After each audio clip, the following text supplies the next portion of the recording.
नमस्कार दोस्तों, शिव पुराण के अनुसार भगवान शिव और माता पार्वती का पुनर्मिलन हुआ था और यह दिन हरियाली तीज का था।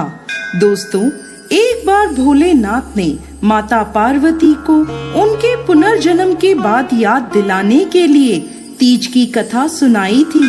भगवान शिव ने कथा सुनाते हुए कहा, पार्वती, तुम मुझे पति के रूप में पाना चाहती थी, जिसके लिए तुमने हिमालय पर्वत पर कठोर तप किया। तुमने सर्दी, गर्मी, बरसात आदि सभी कष्टों को सहा। इसे देखकर तुम्हारे पिता बेहद दुखी थे। एक बार भगवान विष्णु के कहने पर देवर्षि नारद तुम्हारे घर गए और उन्होंने तुम्हारे पिता से कहा कि विष्णु भगवान आपकी पुत्री से विवाह करना चाहते हैं। आपकी क्या राय है? यह सुनकर पर्वतराज बेहद खुश हुए और वह अपनी पुत्री का विवाह भगवान विष्णु के साथ करवाने के लिए तैयार हो गए।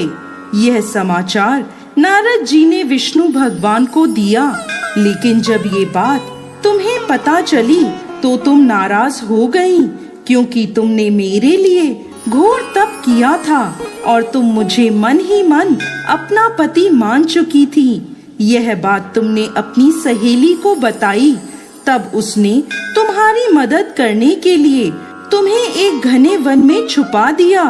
वह वन ऐसा था जहाँ तुम्हारे पिता कभी नहीं पहुँच सकते थे। इस वन में तुम लगातार तप करती रहीं। पर्वतराज तुम्हारे ना मिलने से परेशान थे। वह इस चिंता में थे कि यदि भगवान विष्णु बारात लेकर आ गए और तुम नहीं मिली तो वह नाराज हो जाएंगे। भोलेनाथ माता पार्वती से कहते हैं कि धरती पाताल एक करके भी तुम्हारे पिता तुम्हें नहीं ढूंढ पाए, क्योंकि तुम उस वन में एक गुफा के अंदर मेरी आराधना कर रही थी। तुमने रेत का एक शिवलिंग बनाया था। तुम्हारे तप से प्रसन्न होकर मैंने तुम्हारी मनोकामना पूरी करने का विचार किया। इस बीच तुम्हारे पिता तुम्हें खोजते हुए गुफा में पहुंच गए। तुम्हें वहां देखकर पर्वतराज बेहद खुश हुए। तुमने अपने पिता से कहा कि तुमने मुझे अपना वर चुना है और इसके लिए घोर तप किया है और आज यह तप सफल हो गया है। भोलेनाथ ने मेरा वरण कर लिया है। अगर आप मेरा विवाह शिवजी से करने को तैयार हैं, तो मैं आपके साथ चलूंगी। यह सुनकर पर्वतराज तुम्हारा विवाह मुझसे करने को तैयार हो गए। इसके बाद उन्होंने विधि विधान से हमारा विवाह संपन्न कराया।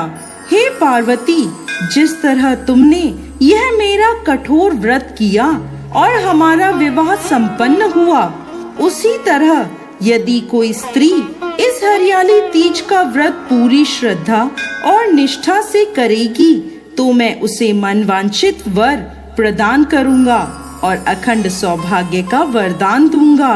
हे भोलेनाथ, इस कहानी को कहते, सुनते और हुंकार भरते सब पर कृपा करिएगा। दोस्तों, सावन मास के शुक्ल पक्ष की तृतीया तिथि को हरियाली तीज मनाई जाती है। इस दिन महिलाएं अपने पति की लंबी उम्र और अखंड सौभाग्य के लिए माँ पार्वती और भोलेनाथ की पूजा करती हैं। जय भोलेनाथ, जय माता पार्वती।